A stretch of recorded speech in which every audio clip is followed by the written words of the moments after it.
무리한 성적 요구를 거부하지 않던 고유정의 과거 모습을 전 남편이 기대한 게 비극을 낳게 된 단초다. 반성하는 모습을 기대했던 건 우리의 욕심이었을까요? 첫 재판에서 피해자에게 오히려 모든 책임을 떠넘긴 고유정에 대한 분노가 점점 더 커지고 있습니다. 먼저 어제 현장 모습을 보고 돌아보겠습니다.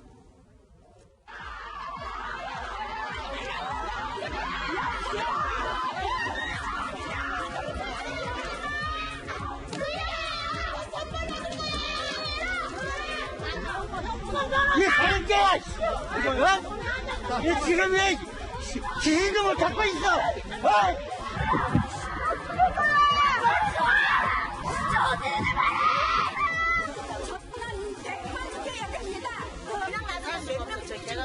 고유정이 해치에 놀아나서는 안 됩니다. 여기 나와서 같이 숨 쉬고 거리를 밟지 않았으면 좋겠습니다.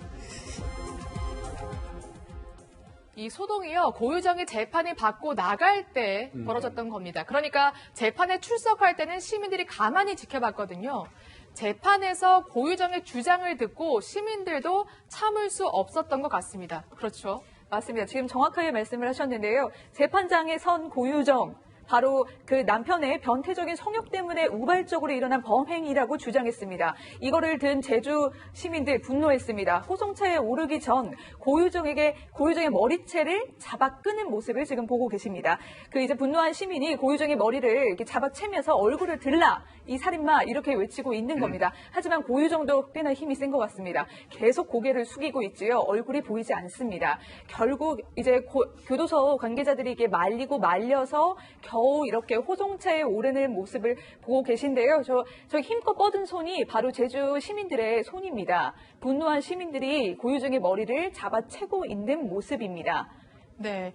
사실 저는 유족들의 마음이었을 네. 것 같아요. 바로 저 마음이요.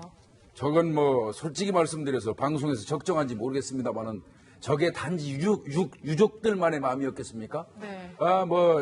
그래서는 안 되지만 국민 절대 다수가 정말 시원하더라 이런 말을 하는 분들도 있었어요. 네. 어제 이 각각의 반응들이 이제 끝나고 난 다음에 다 있었는데요. 피해자 유족은 어제 재판 결과 보고 고인의 명예를 훼손하는 이런 발언한 거에 대해서 굉장히 분노와 좌절감을 느낀다고 얘기도 네. 했고요.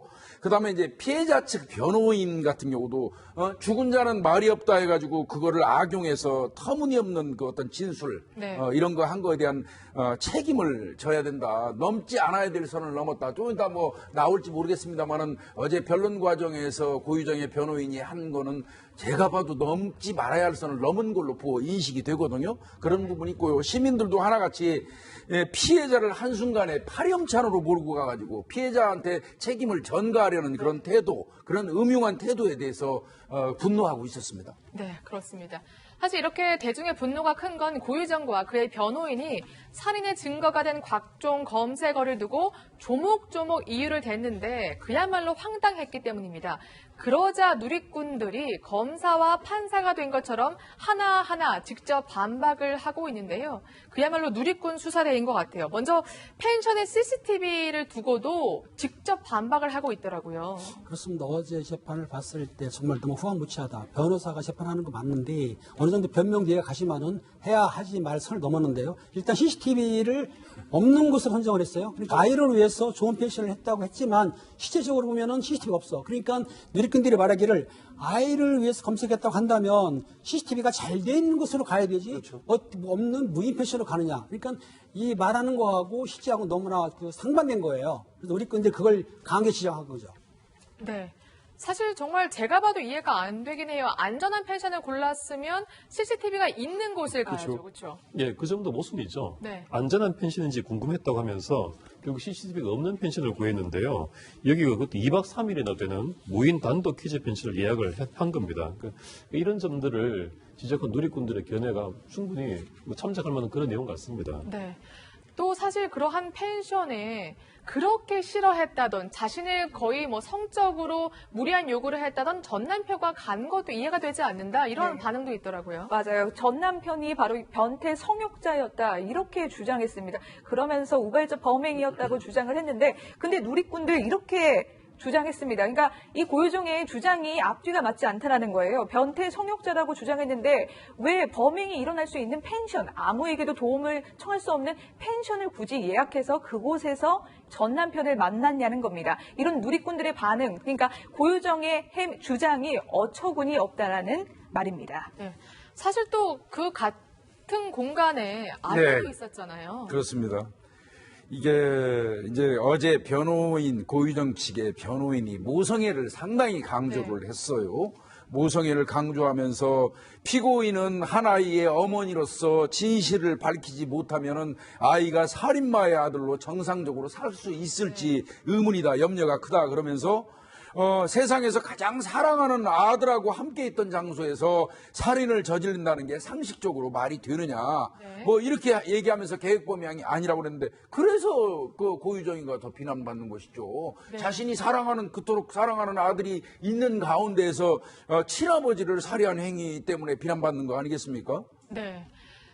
두 번째 단어는 또 믹석입니다. 고유정은 어떻게 주장을 했냐면요. 아이에게 뭘 먹을지 고심을 하다가 선물을 줄 생각으로 믹서기를 검색했다 이렇게 얘기를 했는데 누리꾼들의 반응은 저런 반응이네요. 아이가 1살이냐? 그렇죠. 네. 마찬가지로 좀 예리한 지적입니다. 사실 아이 선물을 검색을 했다는 것부터가 아이하고 같이 살았는데 왜 갑자기 그 시점에 선물을 하려고 했는지부터가 좀 의문이고요. 네. 또 뭘 먹일지 검색하다가 핸드믹스기까지로 이어졌다. 이렇게 좀 뭔가 비약적인 그런 항변을 하고 있는데 저 누리꾼 말처럼 아이가 뭐 어린 아이도 아니고 굳이 믹서기에 음식을 갈아서 먹여야 할 만한 그런 필요성이 있었나 그런 의문이 제기가 되고요. 네. 오히려 저런 그 변명 해명보다는 사체 처리용으로 구입했다는 것이 더 설득력이 있는 상황이라고 하겠습니다. 네. 사실 믹서기만 또 검색한 게 아니잖아요. 그렇죠? 그렇습니다. 그 전 남편이 살해당한 게 5월 25일인데 5월 20일경에 쇼핑몰이라든지 아니면 마트에서 믹서기도 구입했었고 그 다음에 가스 버너, 몰카 패치. 네. 그러니까 이런 거를 구입했다는 것은 뭐 아까 아이 이유식이라고 했는데 아까 알다시피 아이 이유식은 1살 정도, 2살이고 그죠? 4-5살 이유식을 안 보이거든요. 그러니까 변명을 하고 어떻게 대응을 하는데 좀 앞뒤가 안 맞는 것 같아요. 어떻든 5월 20일 날 구매를 했다는 것은 미리 살해를 준비하고 또 살해 후에 사체를 처리하기 위해서 했다는 거기 때문에 변명의 여지가 없다고 봅니다, 저는. 네. 그래서 어제 재판에서 있었던 고유정의 주장에 대해서 누리꾼들이 직접 조목조목 반박을 하고 있는 건데 사실 졸피뎀을 두고 네, 고유정의 예. 변호인은 버닝썬 사태 때문에 궁금해서 검색을 했다 이렇게 얘기를 했어요. 네, 그렇게 어저께 고유정의 변호인이 얘기했어요. 버닝썬 사건이 터지면서 버닝썬 마약 관련돼서 검색을 하는 과정에서 자연스럽게 졸피뎀이 도출된 것이다. 네. 이렇게 얘기했는데, 근데 이거는 아마 우리 여기 계시는 분들도 다 알 거예요.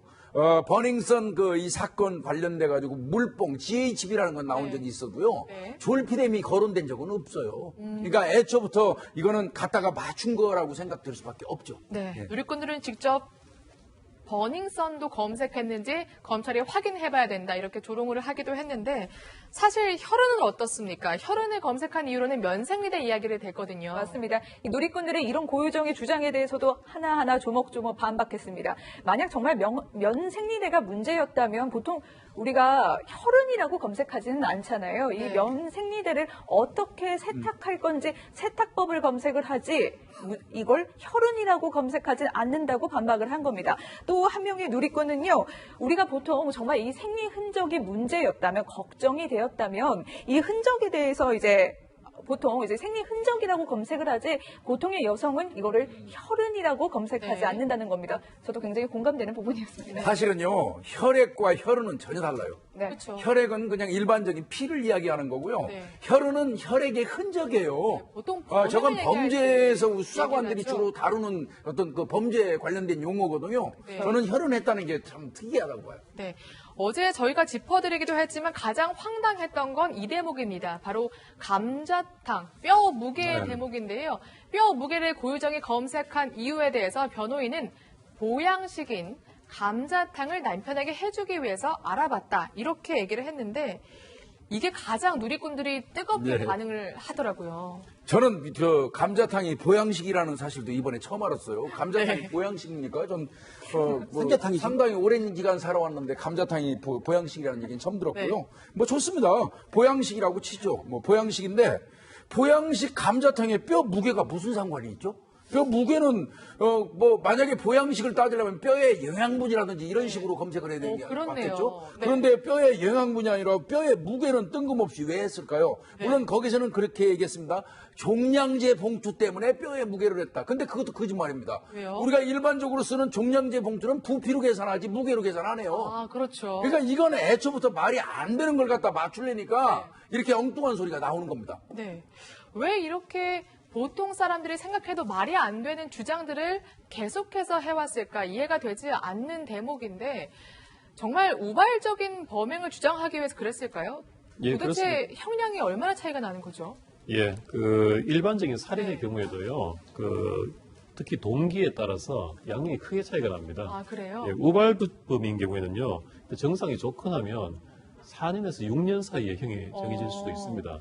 5년 이하부터는 집행유예도 가능하기 때문에 네. 굉장히 의미가 크죠. 그 다음에 계획 범죄이고 여러 가지 범죄 정성이 좋지 않으면 23년 이상 무기징역까지 처해질 수 있습니다. 그래서 그렇군요. 굉장히 극단적인 차이가 난다고 볼 수 있습니다. 그래서 이 고유정이 남편을 살해한 사실 자체는 고유정 측도 인정을 하고 있고요. 부인할 수 없는 사실이고 다만 여기에서 이 범행 동기를 강하게 주장하고 입증해서 감형을 받으려는 그런 전략을 취한 것으로 보입니다. 네. 이러한 주장을 하면서 어쨌든 특히 전 남편까지 모욕하는 주장을 변론을 하면서 어제 고유정의 변호인에 대한 비판이 아주 뜨거웠습니다. 방금 들어온 소식에 따르면 원래 하기로 했던 그러니까 전관 출신이라고 알려진 판사 출신이라고 알려진 이 변호인이 결국 사임을 했다고요. 네, 결국 이 사건을 다시 맡지 않기로 포기했다고 지금 전해지고 있는데요. 이 고유정의 변호를 맡기 위해서 자신이 다니던 법무법인까지 사임했던 그리고 판사 출신의 변호사, 그러니까 고유정의 변호를 자청한 배경에 대해서 굉장히 이목이 쏠렸죠. 하지만 어제 한 차례 재판이 진행되고 비판이 거셌던 모양입니다. 비판이 계속되자 결국 이 사건을 포기하겠다고 이렇게 SNS에 의사를 밝히기도 했는데요. 이 판사는 이 의사를 밝히면서 자신 또 자신의 가족에게 쏠리는 비판을 견딜 수 없었다고 느끼는 대목이 나옵니다. 또 심지어 이제 가족 중에 한 명은 스트레스 때문에 쓰러지기까지 했다고도 얘기했습니다. 네. 아무래도 어제 물론 저희가 공개할 수 없습니다만 신상이 공개가 되고 누리꾼들이 일명 신상털이를 하면서 심적인 부담이 컸던 것 같습니다. 사실은 이분 입장에서는 그 전에 6명인가 법무법인 변호사들이 네. 전부 선임됐다가 다 그만두고 결국 법무법인을 그만두고 사적으로 나와서 어제 변호를 했단 말이죠. 네. 그러면 이제 바로 아마 이 누리꾼들 엄청 무섭거든요. 바로 아마 어디 출신 뭐 어디에서 네. 판사로 근무했고 뭐 등등 뭐 해서 신상이 전부 다 드러난 것 같습니다. 그리고 비난이 일색이었어요. 사실 어제 그 변호한 거 관련돼서 그 내용에 네. 관해서 그러다 보니까 심적 부담을 아마 이기지 못하고 사임한 걸로 보입니다. 네. 이 해당 변호사는 이렇게 얘기했습니다. 사실 후배의 소개로 고유정의 변론을 맡게 됐을 뿐 큰 비용이나 이런 걸 기대 없이 자신은 소신껏 하려고 했다. 그러나 가족 중에 한 명이 스트레스로 쓰러지면서 자신도 고유정의 변론을 포기하기로 했다. 이렇게 밝혔는데 그러면 변호사님 이제 변론은 누가 맡게 되죠? 이제 국선 변호인이 선임됩니다. 다시 국선 변호인이요? 네. 그렇군요.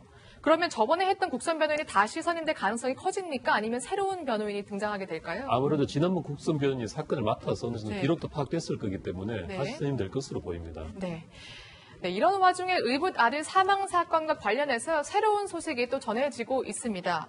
현 남편을 고유정이 고소했다는데 어떤 혐의로 고소한 건가요?